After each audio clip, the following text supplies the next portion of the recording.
Everyone to today's seminar. Before I introduce our speaker, I'll just mention there's a few new faces always, so I'll mention that this is a weekly seminar series in term time, 4:15 every Friday in this lecture theatre. Just go to our Oxford Nature Network events if you want to sign on and get the mailing list. But just to mention the next couple of weeks, next week we've got Professor Kate Jones from UCL talking about AI and nature recovery and the role of AI and technology in monitoring nature recovery. And the week after, we have Guy Shrubsole talking about the history of land inequality in England and its role in how we think about nature recovery in England. So both of them are fascinating talks. And so moving on to today, it's a great pleasure to welcome Lee, who we've been collaborating for over several decades now in the context of Gabon and the Congo Basin. And Lee first he studied in zoology at UCL and in tropical ecology at the University of Edinburgh, and first went to Gabon in 1989 for your PhD work, initially as an ecologist, but then working through the Wildlife Conservation Society and then beyond, built up the conservation network, the National Park network in Gabon, was director of the National Park Service, and then went on to be a minister in the government, but also beyond Gabon was very vocal in Gabon's leading role in championing African environment and rainforests in the climate negotiations and beyond, so very much involved in the international climate and nature diplomacy activities. And I'm sure we'll hear more about your experiences then and beyond then as well. And he is currently an honorary professor at Stirling University and a special envoy to the science panel for the Congo Basin, and has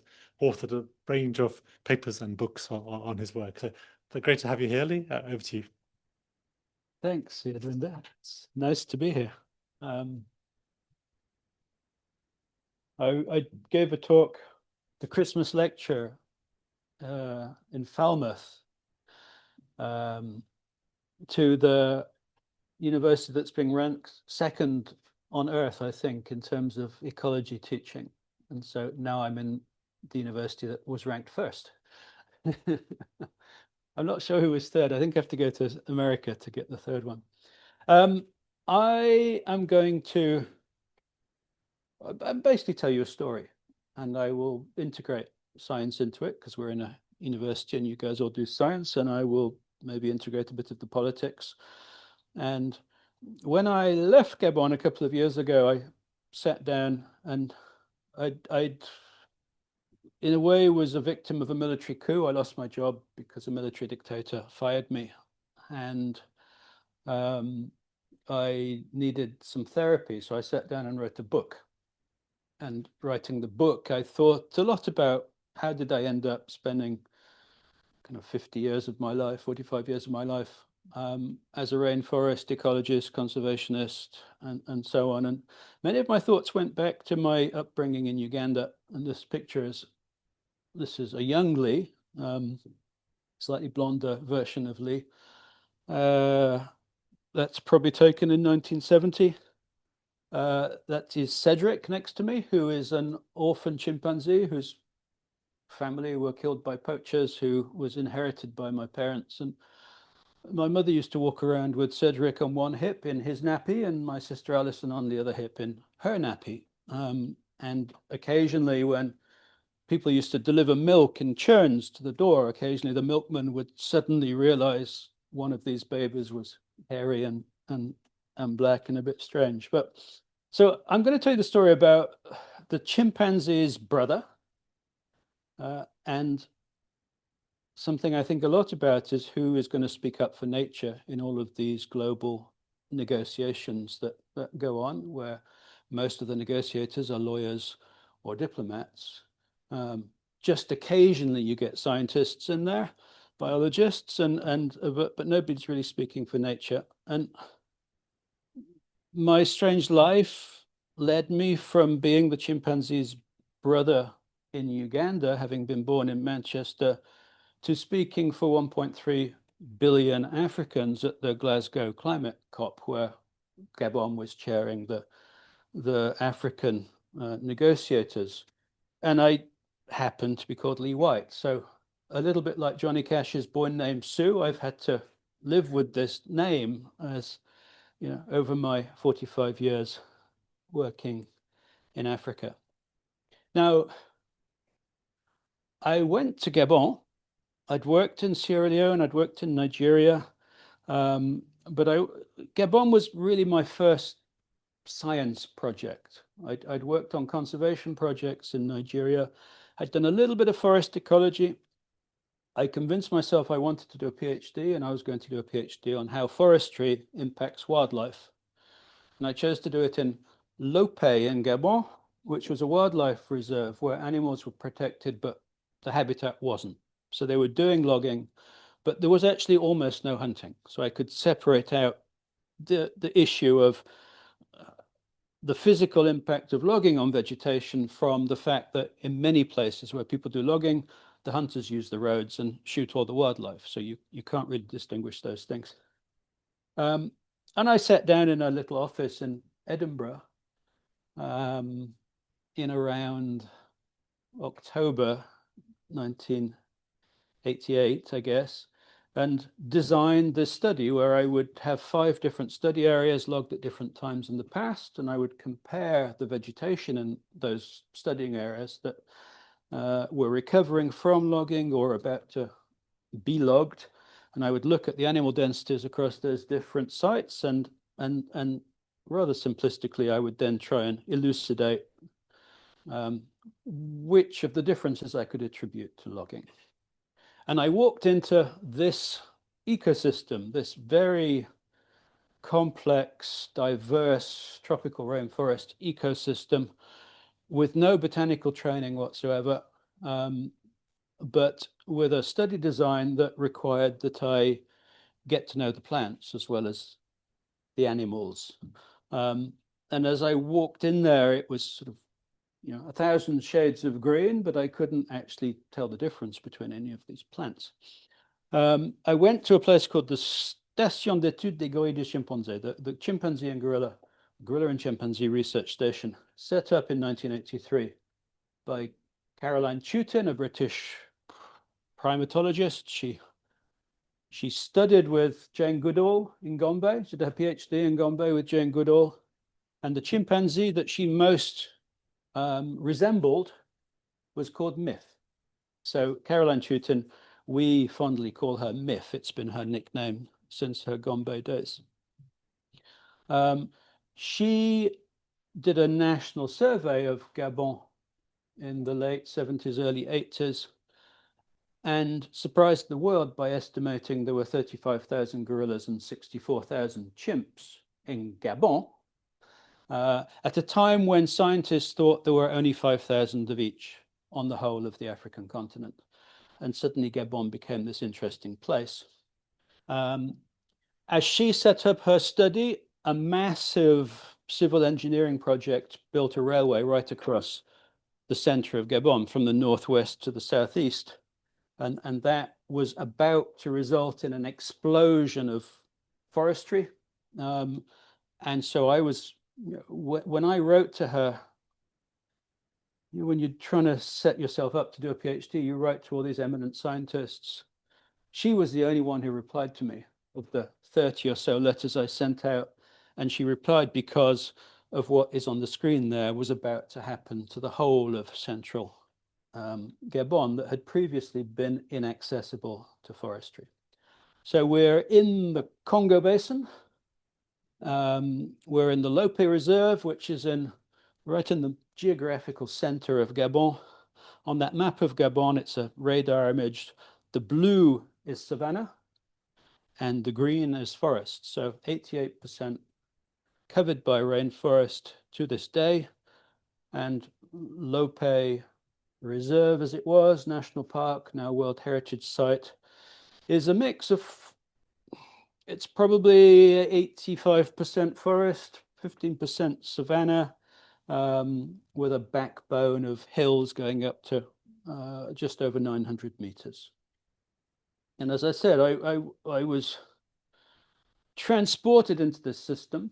I'd spent a little bit of time walking around the rainforests of West Africa. I could recognize 2 trees. The ironwood tree, called the zobe in Gabon, Lophiura alata, which have these incredible, colors aren't great there, but incredible red young leaves around Christmas time in Gabon. And quite a characteristic orangey, rough orangey trunk. So when you encounter it in the forest, you see the orange trunk, and if you take off a little bit of the outer bark, there's a very bright yellow underbark. So it's quite easy to identify. I could also do the kapok tree, which is one of these pan-tropical things that people used to use to make pillows. And that was it. The other, I got to know 2,000 plants, and Lope probably 1,000 trees. So the other 998 were a total mystery to me. In that sort of chimpanzee analogy, I was an orphan chimpanzee who hadn't lived with my mother in the forest and hadn't had that 5 years apprenticeship learning all of the plants that you can eat and that are good for you. I was the orphan chimpanzee, bewildered by the biodiversity of the rainforest. Now, I'm illustrating the plants today with Kate, my wife's wonderful watercolors. And I'm doing it because each illustration is a bit like a Chinese character.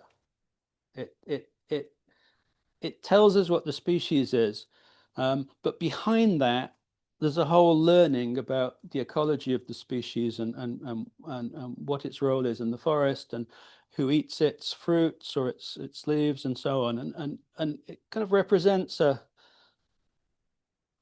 learning journey where I eventually realized that I was learning a different language. There's a history recorded in the distribution of these different plant species that was never written down. Written history in Gabon starts about 500 years ago, but that you can use to understand what has happened in the past. And I gradually started, a few of the species were quite visible. The azobe with the red leaves, Dacryodes, a beautiful golden trunk with leaves, very dark green leaves, but with a golden fluffy underside, and fruits that are really good as a sort of olive replacement with your gin and tonic in the evening. You pour hot water onto them and suck them, and they're sort of like a resinous olive. Yeah, a few of the species were quite flamboyant. So if you happen to see the tulip tree, Spathodea, that actually you may well have seen if you've been to Peru. Many tropical cities have this tree now that comes from Africa, but it's been planted all around the world. The tulip tree, when it's got its flowers on, at least, is pretty easy to recognize. Silicadiscus is a kind of a great big bean. Those pods are about this long. So if there are pods hanging off the tree, or if there are pods on the ground, it's another one that's quite easy to recognize. Philiopsis, the pod there is a parchment-like pod, about so long, 40, 50 centimeters long. Really good for writing love letters to your darling wife. A bit like a sort of an Egyptian parchment. Interestingly, there are fossil Philiopsis dating back 25 million years into the Miocene. And so it gives us a clue to the complexity of the biodiversity patterns that we're going to find in the African rainforest, because they've been around for 25 million years, and lots of things happened to our planet during the course of those 25 million years. And if you're going to really understand the forest, you have to be thinking on those sorts of timescales to really work it out. Now, I came from a world, I was sort of focused on large mammals, primates, large mammals. I wanted to study rainforest elephants and gorillas and things. So a zoologist. When I asked to do plant taxonomy course in my zoology degree in University College London. My enlightened tutor told me, Lee, you're a zoologist. If you want to know about plants, you can read a book. These days, I think interdisciplinary work is a bit more kind of understood and valued. As a zoologist working with a team of people who are zoologists, the people I was working with were mostly interested in understanding which were the plants that the gorillas and chimpanzees that they were studying were eating and were infecting their lives. They found it very difficult to habituate the lowland gorillas that we have in Gabon. My granny could habituate a mountain gorilla group because they live in a bowl of salad and you can basically follow them around all the time. The lowland gorillas are frugivores that walk through a much sparser understory, leaving much less sign behind them. It takes 5, 6, 7 years to get them used to people. And so most people who studied gorillas early on spent most of their time peering at their poo and sieving their poop and working out what seeds were in the poop, and then working out from that what the chimps and gorillas were doing. And so one example, a tree called Cola lizai. Cola is the tree that gives its name to Coca-Cola, along with Erythroxylum coca, the source of natural cocaine from Peru. The commonest tree in the gorilla study area in Lope turned out to be a new species of cola that was discovered in the dung and then found as a living tree, and eventually became Cola lizai, named after the first PhD student there in Lope. It's one of the most easily recognized trees with great big leaves, sometimes up to about 120 centimeters across. And, oh dear, on my screen, oh, there she is. On my screen, that's Elsa with a cola leaf. My first teacher was Miff. So Miff is the chimpanzee name of Caroline Tutin. And Caroline basically behaved like a chimpanzee in the sense of walking around the forest looking at the vegetation and the plants. She'd learnt all of the plants that the chimps and gorillas were eating. She would look at a tree and tell you, that's an Avingia gabonensis. She'd look at it from maybe 50 yards away. And I think she was using branching patterns and canopy form and stuff. But when you asked her, well, how do you know it's an Avingia gabonensis? She often wouldn't be able to tell you. She just knew. She was walking around the forest like a chimpanzee. She kind of learnt to recognize these things by finding the fruit underneath, but looking at the tree from afar. She developed a phenology circuit where she was looking at the trees from afar, a bit like a chimp or a gorilla would, to see if it has fruit on it. And so she showed me my first trees, but it was really difficult learning from her without trailing around behind her for 5 years. I then met a forester, a forest botanist who was a forester, and the way he looked at trees was to approach the tree on the ground up to the trunk. He'd look at the buttresses and whatever the bark, and then he'd take out a matchet and cut into the bark and see what exudates came out, what the color was, what the smell was. Did the smell change as it oxidized? He was, in a way, a better teacher because it was a bit more scientific. It's, what's the color of the bark? What's the color of the exudate? What does the smell like? You could almost make a botanical key based on those features. And only at the very end would he actually look up at the tree to see the leaves and so on, because sometimes the leaves are 70 meters above you. My last teachers, in a way, were the trees, but scientists who had gone through the process of identifying things, and luckily enough for me, had tagged some of these trees in permanent plots. And one particular one, a gentleman called Jan Reitsma, a Dutch botanist, had done a study of, he'd wanted to study primary rainforest in Gabon in the Congo Basin. He'd gone into the forest with a very preconceived idea of what a primary rainforest looks like. So it has a constant canopy, it has lots of big trees, a very clear understory so you can walk through it. And he'd looked at the gorilla study area, which had a lot of dense understory, and had decided that it looked too secondary, and had gone off deep into the Lope Reserve and set up a plot in forest where there were a really high density of really big trees. And he'd put numbered tag on these trees. He'd climbed them all. He'd waited 3 years to have them all flower and so on. And very generously, when I wrote to him, he sent me all of his raw data.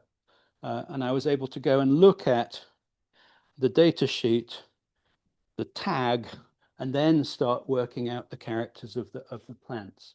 And slowly, bit by bit, I started to identify 5, 10, 20, 50, 100, and more trees. A few, often there are incidents that happen that help you remember things better. I remember one night my car broke down. I was driving through the savannah at night, a little forest patch next to me. Driving down a hill, the engine stopped, and I'm sitting in the quiet with the beautiful stars, calling on the radio to see if somebody will come and rescue me. And I heard what sounded like pebbles, pebbles on a rocky beach when the waves are going back out, pebbles rolling over themselves. But I'm in the middle of a rainforest or a savanna mosaic, far from the sea. It turned out that it was mandrills, these big colorful mandrills, that had filled their cheek pouches with the seeds of this species of Diallium. And they're like, the sherbet you get in sweet shops. You can still get lemon sherbets, I think. Well, these guys, the flesh of a Diallium tastes a bit like sherbet. It's like a sweet. The seeds are hard as rocks. But the mandrills were up in trees where they sleep, and they were crunching the seeds from the cheek pouches. And there were 700 mandrills, each of them crunching Diallium seeds. And so Diallium, it's actually a new species of Diallium that we found in Lope, is ingrained on my brain because of the sound of pebbles by the beach, but was actually mandrills. Because gorillas and chimpanzees are quite close to humans genetically, we figured that we could taste anything that gorillas and chimps tasted. We could eat anything that they ate. There were a few exceptions, a few things that I didn't taste that they eat, but probably 95% of what they were eating I would taste. And sometimes you got really delicious fruit. So Pentadesma is a big fruit, full of pectin, really good for making jam, really kind of a tangy taste. Trichoscypher, the Gabonese grape, they call it. Kate made ice cream that Haagen-Dazs would have killed for. The problem was you usually didn't find big bunches of fruits like this out in our forest because there were so many chimps and gorillas, they always got there first. This particular forest is near Libreville where there were only 3 or 4 chimps, and that's Iona, our eldest daughter, with treasure. That makes the best ice cream on the planet. It's really delicious. And so I started compiling, kind of using taste, using sight, using smell to identify all of these things. One day walking along a lovely ridge path, so a mountain ridge about 700 meters altitude in sort of cathedral forest, often up in the clouds, so quite misty with lichens and so on hanging off them. I had chimps up ahead, very excited, yeah, pant hooting. Yeah, but many of them, this cacophony of noise. And I snook up to get a good view of them.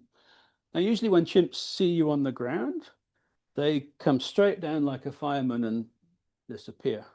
In this instance, they were so excited about the fruit that they were eating, they just took one look and went back to the fruit.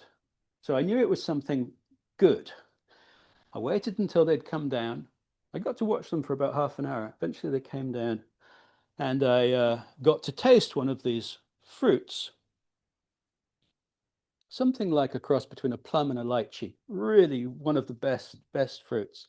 I could tell immediately why the chimps were so obsessed on this particular tree. But it turned out that this tree only grew above about 550, 600 meters in altitude. So it was part of a plant community that was restricted to the highest hills that actually probably were the places where forests survived during the last glaciation 12,000 years ago. And it did, it proved to be a new species. Kate and I went up when it was flowering and she kind of held the ropes whilst I climbed up to get a sample of the flowers. And Charles Darwin moment, I'm actually one of the scientific authorities on this new species of tree, which is perhaps the chimpanzee's favorite. When I took the seed that day down from the hill and showed it to Miff, to Caroline, she looked at it and she said, "That's number 36. She'd known it for 10 years, but had never found the tree because she didn't climb the 500-meter altitude to go to the top of the Camel Mountain because she'd never actually tracked her chimps and gorillas up there. This species, Omphalocapum, it has a fruit almost the size of my skull, as hard, if not harder. Yeah. If you get a big heavy hammer and you whack it, you can crack it. You can cut through it with a hacksaw. But it's really difficult to get in to the seeds and to the pulp inside. I found a couple one day in Lope and brought them back to our camp, and put them on the ground. We had this elephant is an elephant called Billy, who was an elephant with a lovely character who used to come into our camp every now and then and eat the cut grass and eat Caroline's tomatoes. And so he came into our camp and smelt the garlicky smell of the Omphalocapum. And he took it, he knelt down, I have to be kind of out visible. He knelt down, put the end of his tusk onto this fruit, and then put his whole weight down and cracked into it. And inside there are about 20 or so big seeds surrounded in a really kind of gluey sort of pulp. And he lifted that up into his mouth and his eyes went all squint and he A few years later I went to Kahuzi-Biega in DRC, and we had to walk 5 days from the road before we found any wildlife. Yeah, people were walking 3 days to put snares for rats. I was meant to be doing a chimp and gorilla survey and literally had to walk 5 days from base camp before we started seeing any elephant dung and any gorilla sign. As we walked out, we met a lot of these trees, and under each tree there was a sort of canopy-sized halo of rotting Omphalocapum fruit. It was like a cemetery of the Omphalocapum. Because the elephants had been hunted out, nothing was cracking the fruit and getting in there and dispersing the seeds. And a lot has been written about when the large mammals were hunted out by humans in the Amazon, and people thought about trees disappearing, and the trees still seem to be there. But this particular tree probably is very, very dependent on elephants to break its fruit open and disperse its seeds. I went to do a study for 3 years. I stayed for 35 years, I guess. In 35 years, you see things changing. This in the top, 1994, it's an enclosed savanna that hadn't been burnt for about 5 years at that point, maybe longer, maybe 10 years. And 15 years later, it was a young rainforest. And in the savannas in northern Lope, human lit fires in the dry season maintain the savanna. If you don't have human lit fires in the dry season, the forest expands into the savanna. So we're in a humid climate phase where the forest is expanding into the savanna.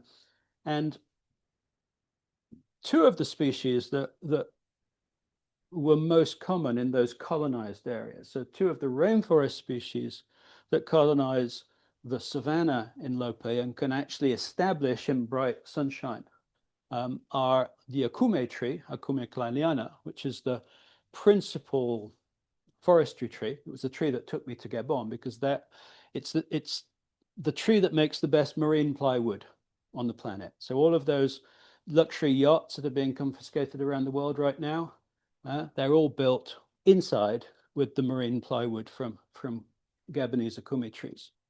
And akume is a wind dispersed, has a seed a bit like a sycamore, disperses its seeds up to about 200 meters from the adult trees. It establishes in savannas and it establishes in big fields produced by slash and burn agriculture, but it will not regenerate in the forest. And so it's not regenerating inside the rainforest, it's only regenerating where you have disturbance. It lives for about 150, 200 years. So it's a marker over about 2 centuries of the fact that there has been disturbance in this place. Sacaglottis is another. This Sacaglottis is a tree dispersed by elephants, not by the wind. The elephants sometimes eat so many of the fruit, the fermenting fruits, that they get a bit drunk. When it's fruiting, the forest smells like a brewery. A lot of the elephant fruit smell very yeasty. And once I got to know Sacaglottis, it was a bit of a eureka moment for me because my friend Jan Reitzmer, who sent me the plot data, in his primary rainforest forest plot, there were 5 or 6 of these trees, azuga trees, huge, 2 meters across, beautiful shaggy bark, strange forms to the canopy. It's the tree that most reminds me of Tolkien's Ents. It talks of sort of ancient rainforest, and that was why Jan chose to put his plot where he did. Except it doesn't regenerate in the forest. Like akume, it's a savanna colonizer and a colonizer of open ground. Unlike akume, it lives longer. It lives probably 500-600 years. And so Jan's primary rainforest plot, deep in the heart of Lope World Heritage Site, was actually an old savanna and had been a savanna about 500 years before. And so as we started putting together the biology of these species, we started thinking about reading the landscape and reading the history of the forest through this distribution of species. Pentaclethra is ingrained on my mind for 2 reasons. One was because it was the source probably of one of the biggest fights Kate and I ever had. she was doing all these illustrations of trees that I had identified, and she happened to choose a pentaclethra tree with exceptionally small, underrepresentative leaves. And when I showed up and annoyed her by looking over her shoulder and then said, "You're doing it wrong, it should be twice as big," you can probably imagine the reaction I got. I also remember it because it occurs, we have a lot of, in the savanna forest mosaic, we have a lot of small patches of forest on the hilltops. Turns out that these small patches of forest were all old villages, so they're archaeological sites, and that the trees established in people's villages. And most of these small patches have got this tree in there, but you can see that it's a legume. It's got this big woody pod that splits, and it's doing ballistic seed dispersal. And the seeds only fly about 30 meters. So for a long time, I was wondering, like, how come I've got all these trees in these patches of forest separated by hundreds of meters from the main forest block, hundreds of meters of savanna that get burnt every year? What are they doing there? Until one of my friends, who was a Chogo from southern Lope, Chogo is one of the most foresty of the Bantu tribes in Gabon, explained that people used to take the seeds, boil them, pound them into a flour, and if once you've boiled them, they're toxic if they're unboiled, but once you've boiled them, you can use it to make a type of bread. And so it's an important food. Before manioc arrived in Gabon, 500 years or so ago. And so it's a rainforest tree that probably lives 250, 300 years, that was being planted by people, or they were collecting the seeds in the forest, and it was regenerating in their villages. Walking through, a bit like the ridge path where I saw the chimps and discovered the new syncephalum. Walking with Kate one day along an old logging road in what I considered to be primary rainforest, we came across this thing in the middle here. You can see in her illustration that there are sort of tubes coming out. And it turned out, when we kind of looked at it, it's a syzygium tree that I think of as being more mature forest, growing inside an iron furnace. And its roots actually coming through the clay pipes that went into the iron furnace to put the air in to heat it all up. And the charcoal in the furnace carbon dated to 700 years old. And so when we started searching around, we found about 30 of these furnaces in an area of about 10 hectares. And so it was actually a kind of pre-industrial iron smelting factory. And once the people went away, forest had grown, and I come along 600-700 years later, and it looks like primary virgin forest. It's like, I was asked earlier today, what is my favorite tree? And it's probably Bayanella toxisperma, the Moabi tree, which it can grow to up to 5 meters across, 5-meter diameter, and up to 75 meters tall. And it has usually a very, very straight trunk, and it has a big fruit.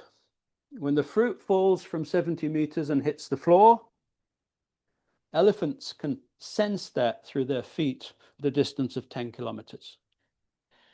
And it lives for 1,000 years and was thought to be an indicator, one of the best indicators of primary forest in the Congo Basin, Western Congo Basin. It's got great big seeds, so the only animal that swallows the seeds is the elephant. And so it was thought that elephants were the exclusive seed disperser. So it was one of these lovely examples of plant-animal interaction. It's in the Sapitaceae family, which give us argan oil, and shea butter. The seeds were traditionally used to make oil. It's a quite a dense oil. It's perhaps the best substance there is for moisturizing African ladies' hair. It also deals with skin, it deals with athlete's foot, and it moisturizes skin. And so you can eat it, and it has all sorts of ceremonial uses. You never see the young ones in the forest. There's no apparent regeneration. It turned out that if you find a bayonella, they tend to live on ridgetops. If you estimate its age from the growth rate, it grows about 1 millimeter a year. Or if you carbon date it in the very middle, and then you dig into the ground, you almost certainly will find pottery and charcoal. Turns out that it's a species that seems only to be growing in archaeological sites from hundreds of years ago. It's a little bit sinister, you do find it regenerating in forestry concessions where they've killed all the animals, or close to villages where there's intense hunting. Because the oil is so nutritious that the pigs and the porcupines and the rodents and everything else basically eat every single seed that is available and prevent any regeneration of this tree. So it's a tree that, at least today, is dependent on human beings. But the oldest ones that have been carbon dated are 950 years old. So it's a marker of 1,000 years of forest history. And so gradually, we were kind of piecing together the ecology of the trees, the interactions with the animals, learning this new language, kind of written in the trees, not written in any books.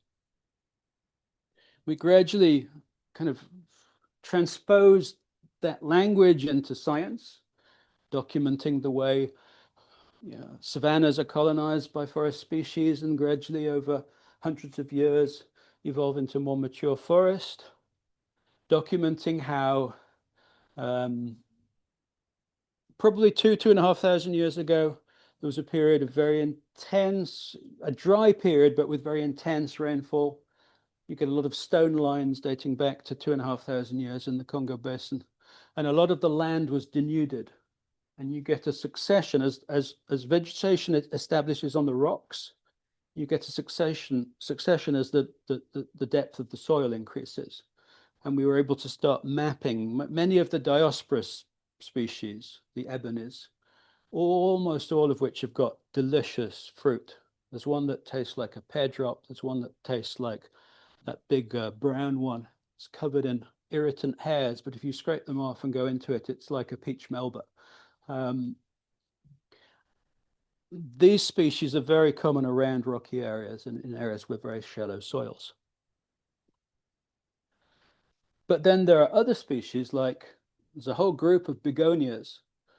Many of you have them in your begonias in your houses. But some very sensitive ones that are exclusively found in the most humid, shady, kind of stable, mature forests. So I think of them a bit like a good wine, a good French wine. It has to be in a cellar, in a very stable conditions to survive. And these things, you can use them to map the forest refuges that go much further back, that go back thousands, tens of thousands of years. Same thing with a lot of the sisal trees with pods. They're a bit more, they're more resilient than the begonias. They can sometimes even grow out in the savanna. They survive kind of a drier habitat, but their pods, when they pop, they'll only send the seeds 10, 20, 30 meters. And so they'll only move 20 meters per generation. So if you imagine a situation where in the last ice age, we had a few mountain refuges of forest and the rest of Central Africa was savanna, it takes a long, long time for these big rainforest trees to travel hundreds of kilometers if they're only moving 30 meters, 20 meters, 10 meters per generation. So you start to you know, the language becomes much more complex the longer you go back. And so you're just, you know, it's as if you can only identify the odd letter or the odd word of the language that's been forgotten. But it gives you little clues into the more ancient story in the forest. Kate and I ended up doing a guide to the vegetation of Lope once we'd identified, I think the list went up to 2,000 species in the end. Kate illustrated about 700 species in her guide to the Lope. And we kept finding new species. This one here is a species of Palisota that we found 10 kilometers from the presidential palace in Libreville, 4 kilometers from the airport in Libreville. Yadvinder knows the Monda Forest. It's a little patch of hyperhumid forest, 3.5 meters of rainfall every year. Most of the hyperhumid forest, which is in the coast, has been destroyed. But this little plant is like a carpet covering the forest floor over a patch of about 10 square kilometers. Yeah, 10 square kilometers of earth. Turned out to be a new species of Palisota. The poor thing ended up being called Palisota Lee White. I was a bit embarrassed about that, but I'm always looking for stories to tell people, to get people to care about nature. And so when I took President Sarkozy into the forest, as we were walking through a patch of Lee Whitei, I could say to him, Mr. President, please don't step on this plant. I will feel it. This is Lee Whitei. And it only exists on this planet on a radius of about 3 kilometers from where we're standing. That is how biodiverse and how complex these patterns of biodiversity are in the Congo Basin. And so we were able, using all of this information, to start rolling vegetation types back. You can kind of tell a story. We mapped the vegetation as it is today, the big map, and we could detect multiple events in the past that have had an impact on the rainforest in Lope. So around 75 years ago, there was a burst of savanna colonization. We worked out with time that burst of colonization was because the French colonial authorities basically did what the English did to the Scots. There was a clearances in Gabon. The French colonials forcibly moved every single village out of the rainforest of Gabon, settled them along the roads so that they could use them for forced labor. They left the entire kind of rural areas of Gabon completely peopleless. And when you take the people out, their fields become forest again, and they stop burning the savannas and the forest expands. There was another burst around 1750. That one probably corresponds to the slave trade. People were going all the way to Lope, buying slaves, and there was this sort of trade from the coast to the interior. Again, another spurt of forest expansion because people were coming out of the forest because they were hiding from the slave traders. And another one around 800 AD, we've got an archaeological record in the Congo Basin where there were lots of people before 800, and there are lots of people from about 1300 onwards, but there was a gap of about 400 or 500 years you can see in this graph here, during 400 or 500 years, the archaeological record is very scant. There was a period of about 400 or 500 years where there were very few people living in the Congo Basin. Before that, from the Iron Age, beginning of the Iron Age onwards, people were cultivating oil palm and bananas and all sorts of things, cutting the forest down.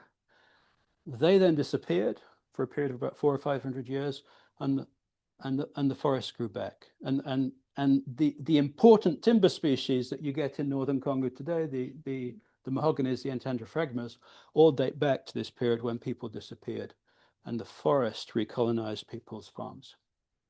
Now, I was meant to speak until now, wasn't I? I think I can wrap it up in about 10 minutes.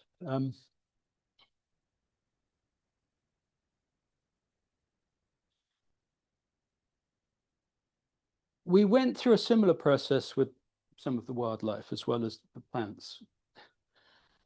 It seems incredible that just 30 years ago, we thought there was only one species of elephant in Africa, not two, and nobody, other than a 3-month study in the Ivory Coast, nobody had actually studied the forest elephant.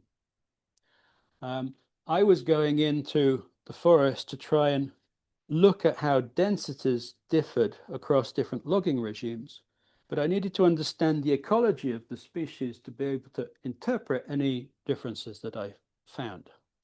It turned out that I actually wrote a paper entitled, "Should Forest Elephants be Reclassified as Apes?"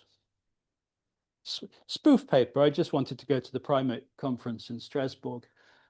But what I said was, they have the same social organization as chimps, the same reaction to human beings, habituation process as gorillas, and basically they have a gorilla diet. The only difference is they can't climb trees, basically. Rainforest elephants are very different to savanna elephants. They're fruit eaters, and because the fruit patch is so discrete, it's a tree canopy, you can't have 30, 40, 50 elephants in an extended matriarchal family that eat grass in the savanna, eating fruit underneath a rainforest tree, because there's just not enough to go around. And so piecing together how the rainforest elephants lived, eventually fitting them with satellite collars and tracking them around the forest. And it ended up, because Kate and I have been very stubborn and kept going for 30, 40 years, the phenology circuits that the chimp and gorilla people started just to look at chimp and gorilla movements around the forest, that they were only going to do for 3 years, we're still collecting that data. So it started in 1983. Kate still has teams out there collecting the data. We discovered that over the last 30 years, fruiting in central Gabon, because of climate change, is down 80%. Fruit production is down 80%, 80%. And because elephants don't have fur, and because every single researcher that visits Lope wants to take pictures of elephants, we were able to compile about 60,000 pictures of elephants with time code over the period, and prove that they are statistically thinner. They have, you can see the ribs and the backbones much more clearly today than you could 20, 30 years ago. It's the most sinister paper I think I have my name on. I call it the Hungry Elephants paper. Similarly with mandrills, Darwin described them as the most colorful of the mammals, the most spectacular of the mammals. Disney was inspired by them to create Rafiki in The Lion King. When we started, and when Kate started studying mandrills, they were thought of as forest baboons. It transpired, as she was discovering they don't behave like baboons, genetically they were being shown not to be baboons, but more closely related to mangabes. They live in groups of 600, 700, 800. We counted 1,350 once. we began studying the mandrills and their ranging and their diet, and discovered that it's not just the diallium that they're crunching up a lot of different seeds, and so acting more like a seed predator than a seed disperser.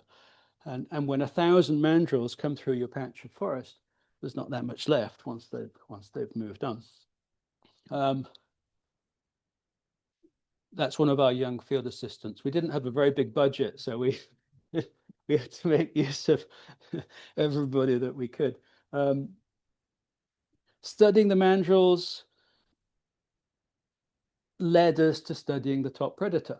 You can't understand the primate without understanding its predator. Actually, the top predator, sadly, is us, and probably has been for hundreds of thousands of years. But leopards do also eat them, and occasionally pythons. And so I had the privilege for about 10 years to learn this new language, to study the forest, to get to know the forest, to start thinking about the dynamics and how the forest has changed over time. But we realized that all around us, the forest was being cut, logged, degraded, hunted. The NGOs described what was going on as the bushmeat crisis. Hundreds of thousands, millions of animals were being shot across the Congo Basin. And we were faced by the choice: do we keep studying these amazing ecosystems until they're gone? Or do we try to do something about it? And luckily there were two of us, and so Kate continued to do more science, and I got sucked out into the world of conservation and conservation politics. We used the images that we'd created, and we used science to plan a network of 13 national parks across Gabon that we were able to convince President Omar Bongo to declare by law. 13 national parks, 11% of Gabon suddenly protected. He cancelled 2 million hectares of logging concessions that were about to be cut.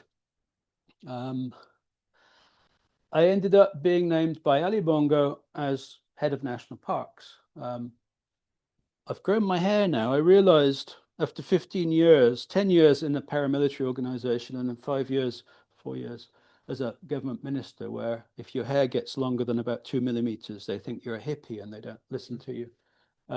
I realized after 15 years that my kids had never seen me with hair. My mother was missing my curls. So we had to turn biologists into warriors, basically, because the traffickers linked to Boko Haram were eliminating Africa's elephants. DRC went from 400,000 elephants to 5,000 elephants in a period of about 15 to 20 years. In Gabon, we basically had to go to war with Boko Haram and the organized criminal networks to save the elephant. And we were fairly successful. The population went from 1990, about 60,000, to 95,000 in 2020. 2 in 3 forest elephants live in Gabon. Gabon and Congo are the only places where they've really survived. I was able to, as I transitioned from scientist to park manager to presidential advisor, I was able to use and abuse all of my friends like Yadvinder and Simon Lewis to do science that I could use to push these international agendas, like the climate change negotiations and so on. We were seeing, the red bits are where there's lots of deforestation in the Congo Basin. So Eastern Congo Basin, we're losing 1 million hectares every year right now. We started worrying that the Congo Basin might go the way of West Africa. If you look at Ivory Coast, it's just like Britain. You think about how degraded Britain is. 3% of the British rainforests survive. 3% of Ivory Coast rainforests survive. Gabon and Britain are kind of on a level pegging. Gabon, 88% forest. We don't want Gabon to become Ivory Coast, because if it does, there won't be any more rainfall in Ethiopia, Blue Nile won't flow, and there'll be 100 million Egyptian climate refugees heading into Italy and Greece. I'm speeding up now because I'm about to finish. So I'm giving you the sound bites. I was instructed to look into illegal logging. We discovered a $400 million a year illegal Chinese forestry mafia stealing, Gabon's riches, illegally exploiting the forest, kind of decimating the forest. And when the news broke, the president fired the vice president and the minister of forestry, and 2 weeks later, I was the new minister of forestry. So I'd finally made that complete transition from being the nerdy scientist, quite antisocial. I think my first 3 years in Gabon, I might have left the forest 2 or 3 times, to being on the international stage, kind of communicating science, trying to use science to influence what is going on in this world. Because I have a firm belief, and my own belief, it's quite convenient, but I really am convinced that maintaining the rainforests of the Congo Basin is utterly critical to maintaining the stability of the African continent. The rainforests are the pumping heart of Africa. The forests of Congo Basin, the Amazon, are the 2 pumping ventricles of the Earth's heart. And sometimes slightly abusing the science, sometimes pushing it a little bit further. How much of the Ethiopian rainfall really is coming from the Congo Basin? We know some is. We don't know if it's 20% or 60%. Sometimes pushing those gray areas a little bit far. Standing up to John Kerry at the climate COP, where, as I said, it hit me very hard in the second week of the Glasgow climate COP. I was speaking for 1.3 billion Africans. If we lose the Congo Basin forests, if we lose the fight against climate change, there's probably going to be 500 million climate and water refugees in Africa. It's a question of life and death for many people, and I was the one speaking for them. Working with Zach Goldsmith at the time, pushing the 3030 agenda, because we're not just living through a period of climate change, we're also living through the 6th biodiversity extinction on this planet. And so, 2 more minutes.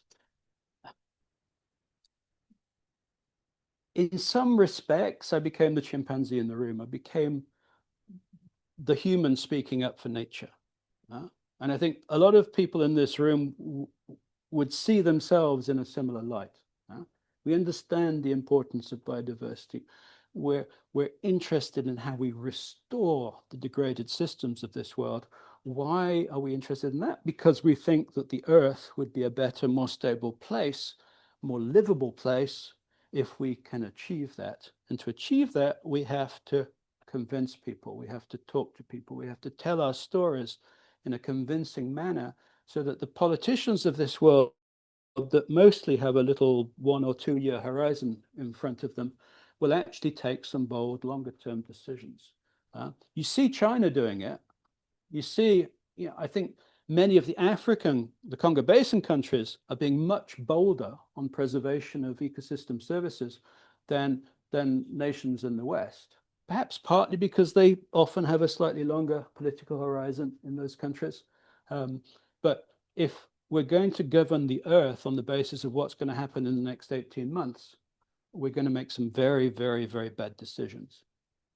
And so, kind of since my liberation, since I was given a sabbatical by President Oligui in Gabon, I've been doing various things. I've been working with the science panel for the Congo Basin. They call me their special envoy. So I'm the special envoy of an organization with no formal legal existence.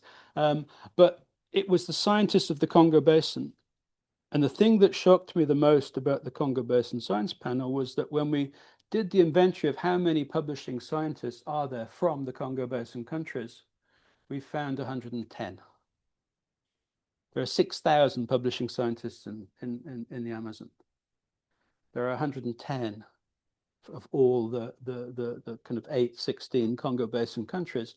And there has been very, very little investment in understanding the importance of the Congo Basin. The climate modelers will tell us, we know the Congo Basin is critical to Earth kind of climate patterns. We don't know in what way. We cannot predict. Our models will not predict what will happen if we lose the Congo Basin. We just don't have the ground data. And so I'm kind of going a little bit back to science, representing the few scientists that are out there, trying to tell these scientific stories to the rest of the world, and trying to create momentum for the preservation and the restoration of all these critical ecosystems. And in maybe 18 months' time, you might invite me back, and I might have some good ideas about how to do that. Sorry, I went.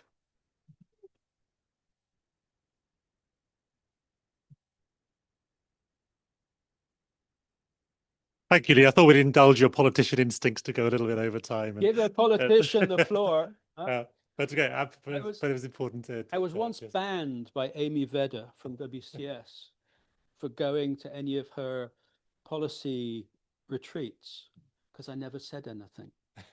She used to invite Kate, who didn't work for WCS, because she was the one who would say lots of things in these meetings, and I would just sit there because I only spoke when I didn't agree with what they were saying. Now you can't shut me up. Well, I think we'll allow about 20 minutes for questions. If some of you need to go, feel free to sneak out. And there's a drinks reception afterwards if you want a more informal conversation. So does anybody want to kick off?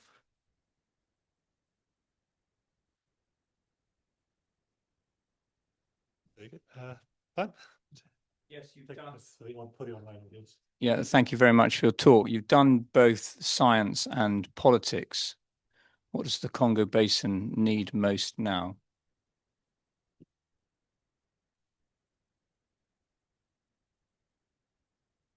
We need to maintain the Congo Basin forests. How do you do that? You don't do it through donor money, because it's impossible to spend and it has very little impact. You can't do that through handouts. Politicians can't take decisions about their economies and the future of their countries based on maybe USAID might give me some money. And so I think what we need and what we tried to create in Gabon is we need an economic model that will preserve these forests. Now, in Gabon is about 25% protected right now on land and in the oceans. 27% in the ocean, 24% on land. There's another 60% of Gabon in logging concessions. It's selective logging, so you cut 1 to 2 trees per hectare every 25 years. And you protect the forest in the meantime, you let it regenerate, and you protect the wildlife. And so basically, those concessions are IUCN Category 6 protected areas. But by banning log export, we were able to increase the forest economy ×5 over a period of 15 years, and increase the jobs for Gabonese people ×4, more or less. And so we created an economic model that attributed value to the forest. Now, if we rely on just forestry and trying to push, when you export a log, you're exporting 95% of the value and 95% of the jobs. It's the same thing with cocoa in Ghana. 5% of the chocolate industry revenues go to the chocolate producing countries, the cocoa producing countries. It's the same with cashew nuts and cotton. It's the same with mineral resources in Eastern DRC. If you export your minerals raw, you're going to make 10 to 20 times less from them and have 10 to 20 times less jobs. And so we need to maintain these forests. I think the only way we're going to be able to do that is if we can create economic models whereby they are worth more standing than dead. And the Gabon experiment seems to be working. The stress test was 2023. The current government is continuing many of the environmental policies and are investing in transformation, and they're shifting that transformation idea from wood to the mining industry now. And so that maybe is a good stress test of what we achieved. But we have to shift that model that Africa is the source of cheap raw materials that help the rest of the world to develop and provide employment to the rest of the world, to creating sustainable development in Africa, in the Congo Basin countries, and trying to explain to people the fact that if you do that by destroying your natural resources, if you lose the Congo Basin, what is it, 60% of the water, the rainfall in the Congo Basin is recycled through the trees. Lose the trees, you lose the agriculture. So you have to develop whilst also preserving those ecosystem services. And maybe they can do it better than we did.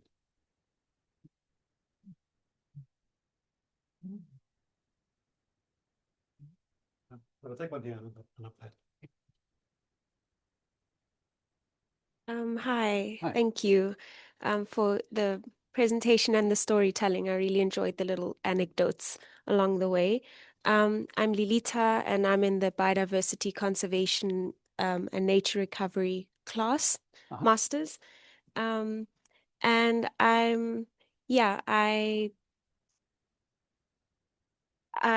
picked up on the kind of the colonial legacies that have shaped how the forests have been structured. And especially I found interesting that there used to be people who lived in these forests, so who were then forcibly removed, and how these forests still hold those stories.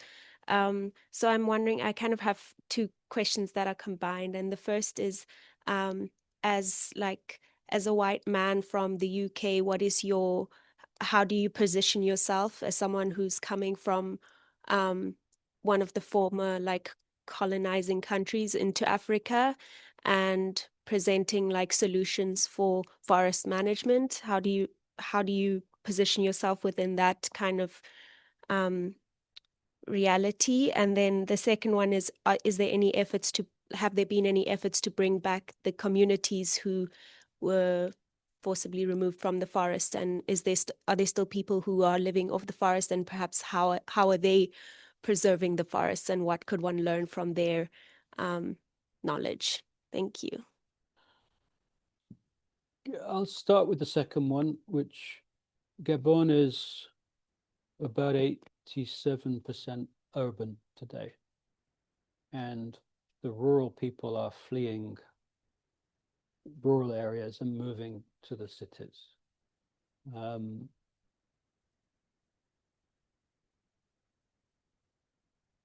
There are still rural communities. There are some,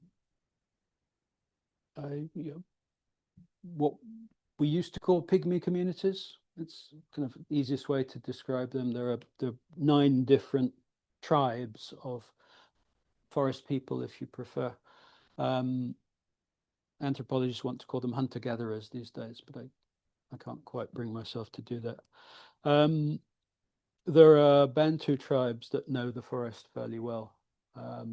But a lot of the tradition involves cutting the forest down to grow crops, particularly the Bantu people. Some of the pygmy people have incredible knowledge of the forest. So we can learn a lot from them, but they live a life where they're more a part of the ecosystem than most human beings. Most human beings are outside of the ecosystem and use it. Some of the forest people kind of behave a bit more like they are a natural part of the forest. But I don't think that helps us too much, because most of humanity is not going to adopt that lifestyle. We're not going to go back to that lifestyle. So we have to find ways to make sort of modern technology and modern economies and so on, you know, work alongside preserving nature. You know, I can't really answer the first question. It's, as I said, it's somewhat ironic that I'm also called White. People didn't have too much of an issue remembering my name in Africa. I grew up in Africa. I'm a naturalized Gabonese citizen. Everybody in this room, I think, is descended from 12 matrilineal lines that walked out of Africa 60,000 years ago. So we're all African, really. There's more genetic diversity in Africa than the whole of the rest of the world. Bizarrely, it's very, very, very rare over my 40 years that Africans ask me that question. It's usually white people, Europeans, who ask that question. And I usually feel like responding by saying, take a look at the French football team or the English football team. It's true there's this colonial history and there's kind of perhaps that legacy of my ancestors in Africa. But I spent my life doing what I thought was right by the ecosystems and the people and trying to, you know, create the sustainable development model that makes people's lives better. And I kind of just set the, you know, the old white guy thing to the side because I can't change that.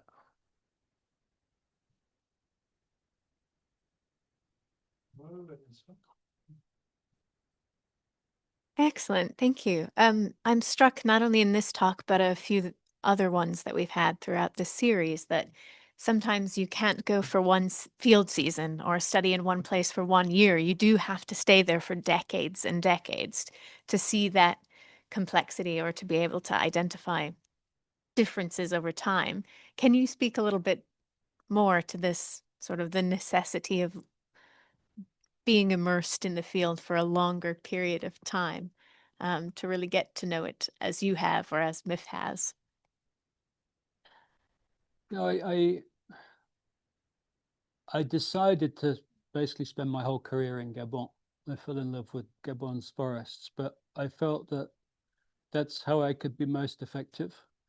A lot of conservationists or scientists choose to work in all sorts of places. And so there's no one strategy. Yadvinder works all around the world, but he often works with people like Kate and I, and we kind of combine that global view and experience from other parts of the world with that really in-depth view of how something works in Lope.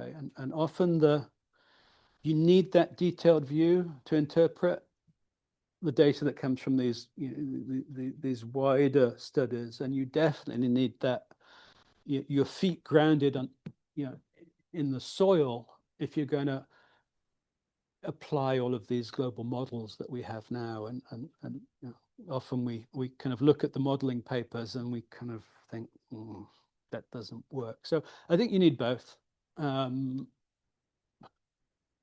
We have to have long-term sites and we have to have a profound understanding of how these things work. Lope, just because Kate particularly stuck it out for so long, is the only place we could do that hungry elephant study. But it's now looking like the primates in Kibale Forest are going through the same problem, and that you know, productivity in the Ghanaian forest is down as well. And so I think it's really important that we invest in some key long-term reference sites, because you do get different perspectives when you have that long-term vision. Hi, Lee. Thank you for a wonderful, wonderful talk. I was really struck by this sort of mix of of your knowledge of this plant species and then your time perspective. It's very inspiring. And I was wondering, you mentioned this pattern where this Dutch botanist was drawn to the piece of the forest that he found that looked most like ancient forest, but was actually then dominated by these disturbance-dependent tree species that were then very old.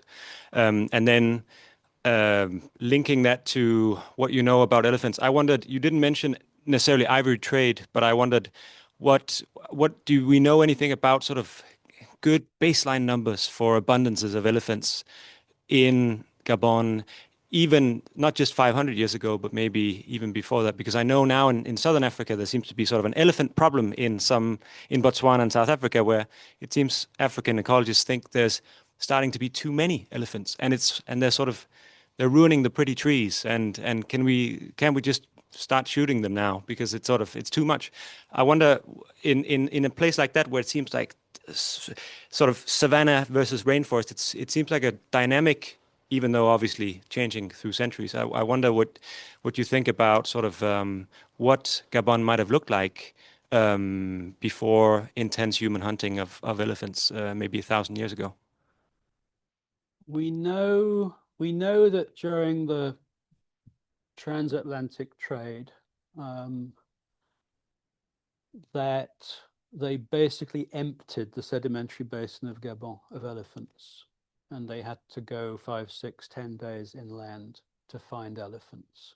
And they also more or less eliminated the native rubber tree and the black ebony, and so that period of trade had a huge impact on wildlife, and some of the early explorers, Du Chaillu, de Brazza, they kind of write about hundreds of hippos in the Ogwe Delta, hundreds of huge crocodiles on sandbanks, troops of 600 buffalo in the Bateke Plateau, and it's rare to see 5 buffalo together today in the Bateke Plateau. So even though Gabon is the last Eden, as National Geographic describes it, and it's relatively intact, the human footprint is felt, and there was obviously a huge amount more wildlife before there were guns and so on. Too many elephants. I think savanna elephant and forest elephant ecology is quite different. I've never seen a situation where forest elephants are really killing all the trees and degrading. I've just never seen it. I think the biology is different. The savanna elephants seem to have these cycles of destruction and famine, but the reality is that we're cutting off all the migratory paths of the savanna elephants, and we're restricting them to smaller and smaller areas, and so sometimes even fenced in. So if you take out the hunting and poaching that probably has been going on for thousands, if not tens of thousands of years, and you put them in these artificial small areas, then inevitably the system is not going to work, and you're going to get those extremes. So how you deal with that? Do you use regenerative corridors to reestablish corridors between parks for elephants? In places like Gabon, you can think about doing having those corridors and trying to restrict agriculture where you do have elephant corridors, and try and keep the people away from the elephants. But we have a huge problem in Gabon of human-elephant conflict and elephants eating people's crops, and that might be partly related to the climate change. So the fruiting crash. So maybe they're just getting less fruit in the forest, and they're having to come out to eat people's crops. But also they've been protected for 30 years, and where there was 30 years ago, there was a band of 10 kilometers either side of every road with no elephants. And today you see elephants on the main roads because they've been protected. And so that ends up being bad for elephants. They end up killing people, and people end up killing elephants. And so, that equilibrium is difficult. It may be more difficult in savanna systems than forest systems, but it's difficult everywhere. Too many people and not enough space for nature. Okay, great. I think I'll wrap up there. Just to wrap up, I remember when I first came across Lee and Kate's field guide to Lope. We saw the illustration from there. That what I was wrapped up in was the way that field guide didn't just identify the plants, but told the stories that the plants told. And I think it's rare to have a talk that actually spans this intimate knowledge of the stories of the forest and how trees can tell stories that span centuries and millennia, and then also spans all the way to the languages of nations and geopolitics. When I walked around Witham Woods with you a few weeks ago, you did it back to me. Yeah. It's slightly easier in White, I'll say, my experience. So it's wonderful to just the resonance of scales and the intimacy of nature with the global issues around the Congo Basin and its future. So thanks, Lee, for a wonderful talk. Come and join us for drinks afterwards. Bye.